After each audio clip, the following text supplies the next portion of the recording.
OKP Euroopan keskuspankki on päättänyt pitää ohjauskorkonsa ennallaan.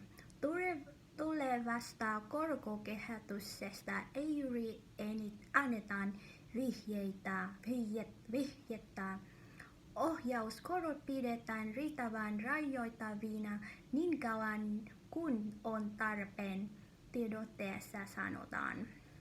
Edellisen korjauksen yhteydessä kesäkuussa äänestettiin mahdollisimman vähän vihjeestä tulevasta, mutta markkinoilla odotettiin, että keskuspankki ei muuttaisi korkoja nyt.